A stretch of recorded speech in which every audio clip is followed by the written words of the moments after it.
Israël a crié, je suis capable, je ferai. Mais Israël n'a pas pu faire, puisqu'il ne lui était pas donné la capacité. C'est ainsi qu'il fallait que le Shiloh arrive. Il fallait que Jésus arrive. Et quand Jésus est venu, il a donné aux hommes la capacité. Vous n'avez pas la capacité, venez à Jésus. Amen. Notre conduite, bien-aimée, aujourd'hui, est capacitée par une force extérieure qui s'appelle Jésus et qui est en nous. Et par Jésus, nous sommes rendus capables. Nous sommes rendus capables. Ne dites pas, c'est comme ça. Non, c'est comme ça que je suis né. C'est comme ça que nous avons toujours été. Non.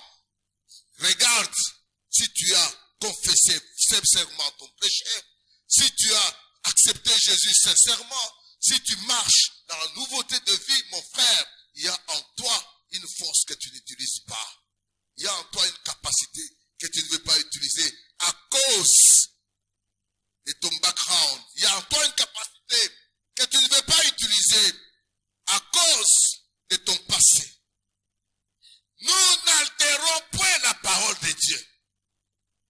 Nous n'anéantissons pas la parole de Dieu.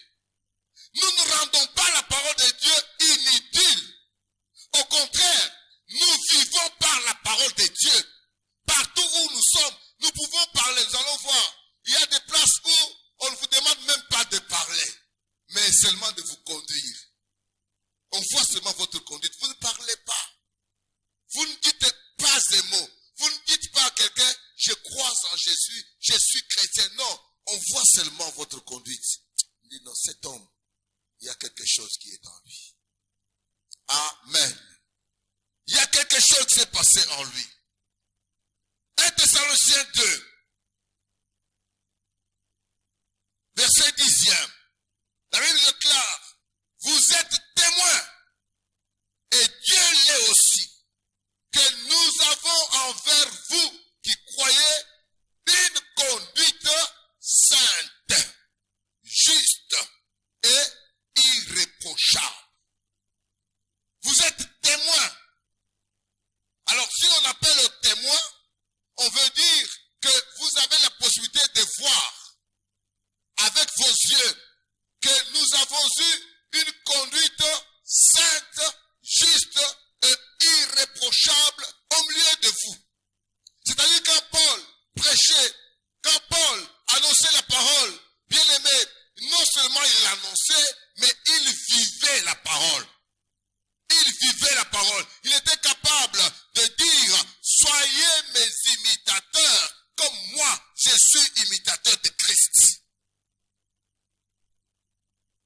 Pose-toi un peu une simple question. Es-tu capable de dire, soyez mes imitateurs? Tu es devant tes enfants. Noé, avec ta conduite reprochable. Noé, avec ton vin qui a dépassé les bornes. Noé, avec ton ivresse. Est-ce que tu es capable de dire, Cham, regarde-moi, j'ai une conduite irréprochable. Est-ce que Noé pouvait dire ça? Ce jour-là, est-ce que Noé pouvait dire ça? Nous sommes ensemble? Amen. Noé, sois capable de dire à Cham, Cham, regarde-moi. Walter, sois capable de dire à Gauthier, Gauthier, regarde-moi et sois mon imitateur. Soyez capable de dire à vos enfants, regardez-nous et soyez mes imitateurs. Maman, sois capable de dire à ta fille, sois mon imitateur. Sois mon imitateur. Regarde, j'ai marché comme ça. Depuis que j'ai rencontré Jésus, voilà ce qu'a été ma conduite. Voilà comment je me suis conduit devant ceux qui venaient pour me prendre en mariage, ceux qui venaient pour me fiancer. Voilà comment je me suis conduit et comment j'ai abouti au mariage et comment j'ai vécu la sainteté. Une conduite sainte, juste et irréprochable devant les enfants. Sommes-nous capables de dire, papa, devant ta femme, j'ai une conduite irréprochable? Imitateur. Sois mon imitateur. Et nous les enfants, fils de pasteur, fille de pasteur, waouh, désolant. Désolant. Mon ami, un jour, ils vont avec son père suivre leur petite sœur. La petite sœur vers Kingabois là-bas, au milieu des...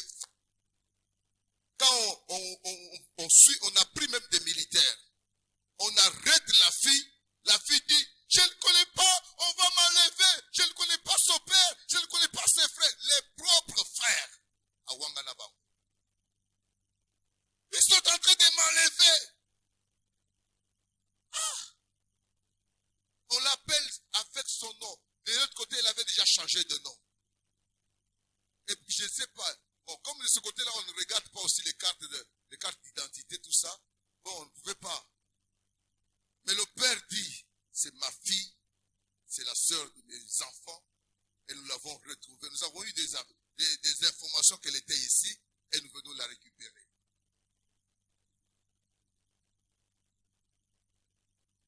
Maman, es-tu capable de dire à ta fille, sois mon imitateur? Papa, es-tu capable de dire à ton garçon, sois mon imitateur? Garçon, es-tu capable de dire à tes frères, soyez mes imitateurs? Toi, le grand frère, devant tes frères, tes petits frères, quelle est ta conduite? Il y a même des petits frères qui sont capables de dire à papa, mais vous laissez faire notre grand frère, c'est seulement à nous que vous venez commencer à parler beaucoup. Pourquoi? Mais pourquoi vous laissez partir notre grand frère? Et les petits sont prêts à suivre la conduite de celui qui est le premier. Fils aîné, faites attention. Fille aînée, faites attention. Vous avez une responsabilité devant vos petits frères. Vous avez une responsabilité devant vos petites sœurs. Une grande responsabilité. Il arrive qu'ils vous regardent seulement. Ils vous regardent seulement. Êtes-vous un modèle? Le monde a manqué de modèles jusqu'à ce que Christ vienne et qu'il soit le modèle par-dessus tout. Le monde a manqué de modèles. Il n'y avait pas d'exemple à suivre. Nous allons suivre le roi David, mais le roi David était capable de prendre une femme d'autrui. Nous allons suivre Élie, mais Élie était capable de laisser ses enfants faire n'importe quoi. Le grand prophète, le grand juge. Vous allez citer tous les noms. Nous allons suivre Abraham, le père de la foi. Mais Abraham, le père de la foi, a refusé d'accepter la volonté de Dieu sur le conseil de sa femme. Quand Dieu, nous avons dit la fois passée, que dans l'ordre des priorités, il y a d'abord Dieu, il y a ma femme, il y a ma famille, il y a le travail et il y a enfin le ministère. Dans l'ordre des priorités, quand ma femme me demande autre chose que ce que Dieu a dit, j'ai dit non, je ne peux pas le faire. Pourquoi? J'obéis à Dieu. Mais Abraham a suivi le conseil de sa femme. Et il est allé avec sa servante. Et quel désastre après. Vous allez chercher ces conseils, ces exemples-là. Vous n'en trouverez aucun qui soit digne d'être suivi. Le véritable exemple, le véritable modèle, c'est Jésus-Christ de Nazareth. Le seul modèle qui nous a été donné. La seule que quand Paul veut faire allusion, il dit soyez mes imitateurs, comme moi je suis imitateur de qui? De Christ. C'est le seul modèle que nous regardons, que nous suivons. Dans toute votre conduite, soyez saints, comme celui qui vous a appelé est saint. Et Paul va dire aux Thessaloniciens, vous êtes témoins. Vous êtes témoins. Mon frère, ma soeur, il y a des places où on ne te posera pas de questions, mais on sera témoin. On sera témoin seulement. Le témoin, il est oculaire, il a vu le témoin. Et il est capable de dire ce qu'il a vu. Il y a des places où on te verra et on déclare des choses. Es-tu capable de dire, vous êtes témoin, que quand j'étais au milieu de vous, je me suis conduit de la manière irréprochable, juste et sainte. Jacques 3, verset 13, nous dit encore quelque chose dans ce sens-là.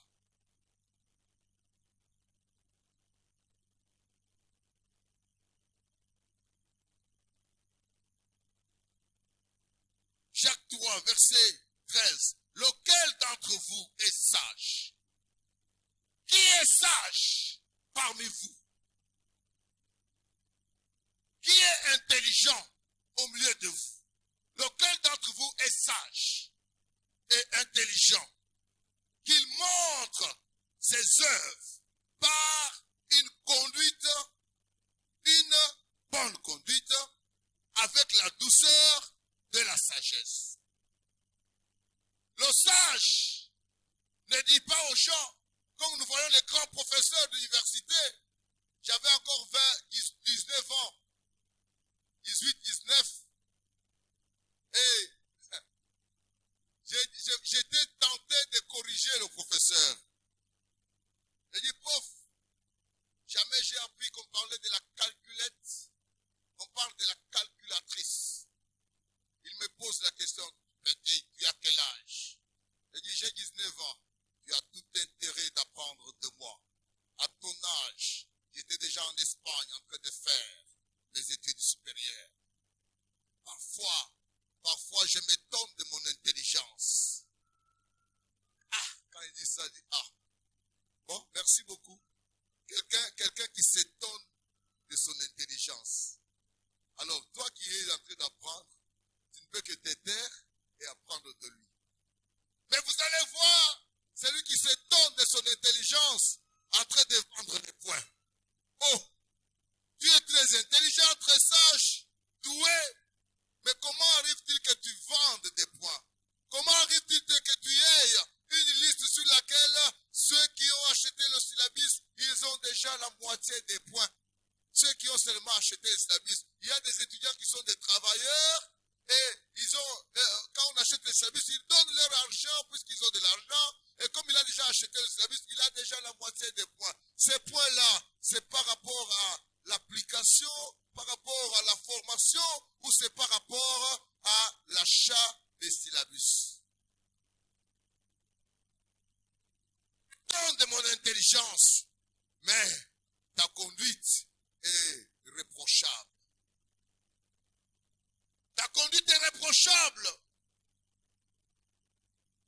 Toi qui te sens intelligent, qui te sens sage, parfois pour être gouverneur, pour être ministre, pour être dirigeant d'une société, on a besoin du cursus, on a besoin du CV, curriculum vitae.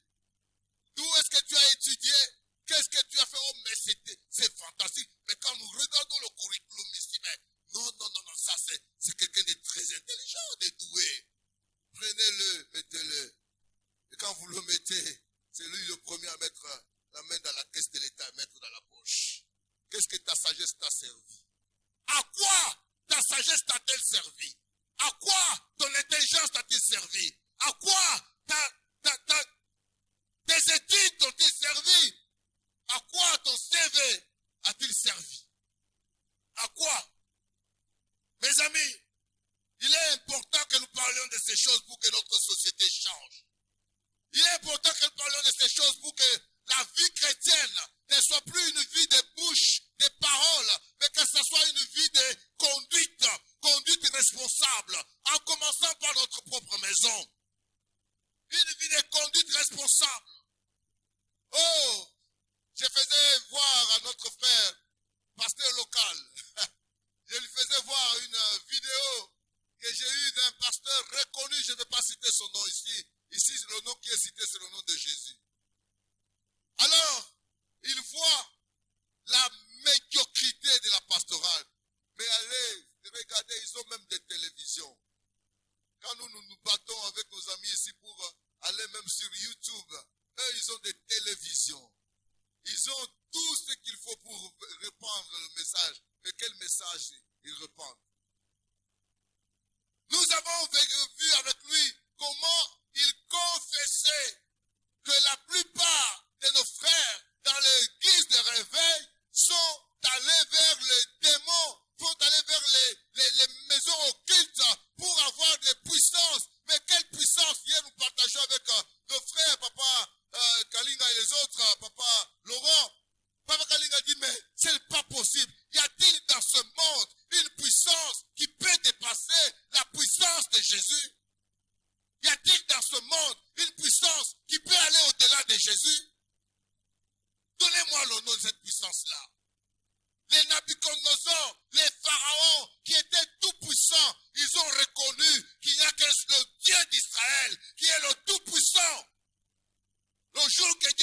levé contre Nabucodonosor. Il a dit, tu crois que tu es tout puissant? Tu crois que tout